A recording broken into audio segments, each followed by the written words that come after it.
Last week in our sidebar, we shared some thoughts about how Star Wars is for everyone, from Young Jedi to Andor, and everything in between.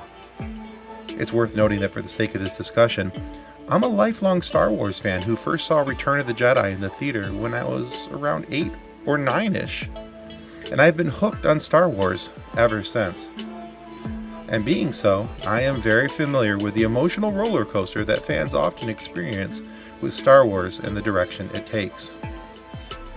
I remember when George Lucas made change after change to the original trilogy every time he would release a new special edition of that original trilogy. I watched the canon change when the prequel series came out, introducing new characters, places, and things that were either whispers in the original trilogy or not included at all. I watched the canon change again when George Lucas sold the IP to Disney and Lucasfilm came under the ownership of the House of Mouse. The expanded universe, which was loved by so many, was now called Legends and became whispers in the wind. For each of these moments, some fans were unhappy with the direction the franchise was taking. But then again, unhappy fans have always been a part of the Star Wars universe, and that's nothing new. Back in 1977, fans of the original movie release who were writing zines and had fan groups began to disband when The Empire Strikes Back came out because, well, this wasn't their Star Wars. Sound familiar? Fans again argued that The Return of the Jedi was too kid-friendly and silly because of the Ewoks. Fans again complained when The Phantom Menace came out and disliked the existence of Jar Jar Binks so much so that they bullied the actor Ahmed Best into nearly taking his own life. Why? It's not my Star Wars. But I've come to realize that Star Wars is not just mine, or yours, or anyone's. It's a shared universe that continues to evolve and grow, and honestly, that's part of its beauty. Star Wars The Clone Wars animated series received so much flack for being a kids' production and not having anything of value to real Star Wars fans. And that claim gets repeated for Star Wars Rebels and Resistance as well. Why? It's not my Star Wars. Then of course comes the sale to Disney.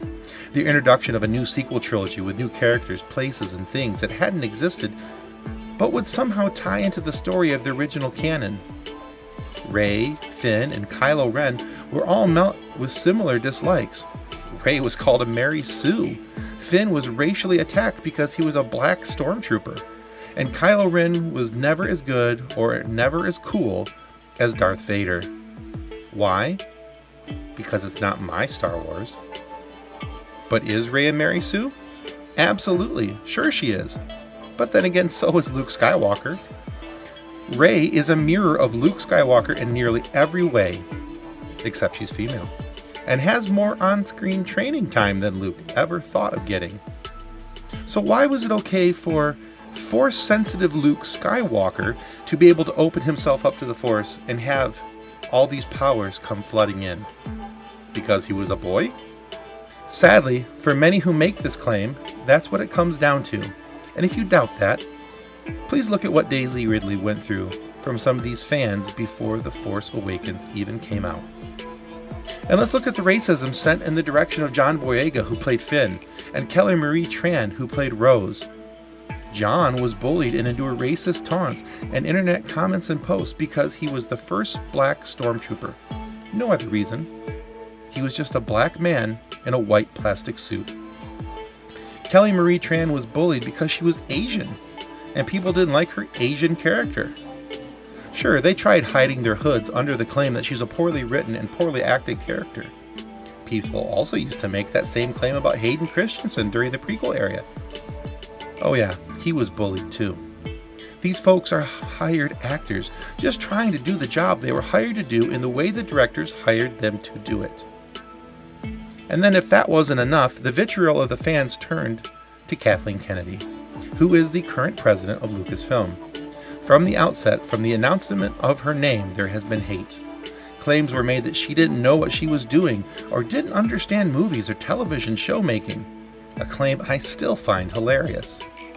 A simple run through her resume will show that she's been nominated for 8 Emmy Awards.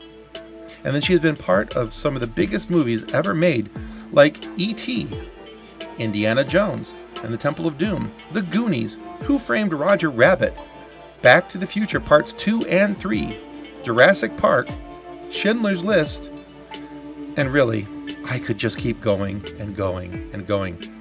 Honestly, she's one of the most respected producers in the business, but she was put in charge of a fandom held near and dear to so many. The instant result was attempts to discredit her and her abilities and to call for her to be fired. With all that being said, I can't say that I agree with every choice that she's made. Here's looking at you, Solo movie in Rise of Skywalker. But to be fair, I didn't agree with every choice George Lucas made either. And if you can, as a fan of the original trilogy, be willing to look back at the original trilogy without your rose-colored glasses on, you will find a comedy of writing and story directional errors. Because George was imperfect too. And he was making this stuff up on the fly. Now, I'm not saying that you have to be a fan of Kathleen Kennedy or the people that she has hired like J.J. Abrams or Rian Johnson or Leslie Headland and any of the choices that they have made for the shows that they have put together. But I am saying that you have to learn to be reasonable. You see, reasonableness wouldn't allow for sexism, racism, or misogyny to ever exist in the fandom, or for it to be directed to the people who are making the things that we love. Reasonableness would allow you to express your dislike without devolving into hate. But seriously, like what you like, dislike what you dislike. I mean, that's your right. But your rights stop at what others enjoy. And that's something else our fandom has forgotten. Girls need heroes too. Our show goes to a lot of Comic-Cons, and we see cosplayers all the time.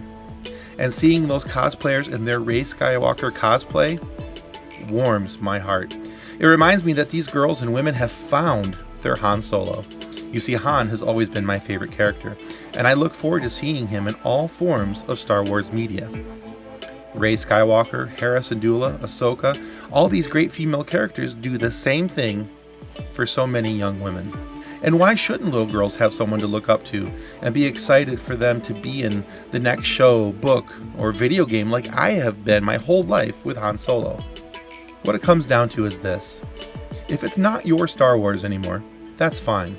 Stick to the parts you enjoy, and I'm glad that you have those parts. But stop making it miserable for everyone else just because the main hero isn't a straight white male. Star Wars is for everyone. It has always been for everyone.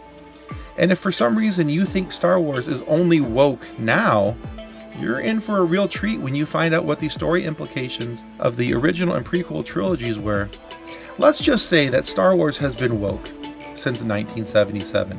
It always has been. It always will be. So we humbly suggest that you learn to adapt with the times, or be willing to move to the side to allow the fans who are enjoying and the new fans who are coming into the fandom to enjoy it without the hostility and negativity all around them. I know you think that you're a large group and that one day you'll get Kathleen Kennedy fired, but the truth of the matter is, you're just a loud vocal minority, and Kathleen Kennedy is going nowhere until she is ready to retire. There are more of us. You know, the Star Wars is for everyone group. But we would love to have you join us, peacefully, happily, over on our side of the fence. And in the words of producer John, may the Force be with you as you live long and prosper.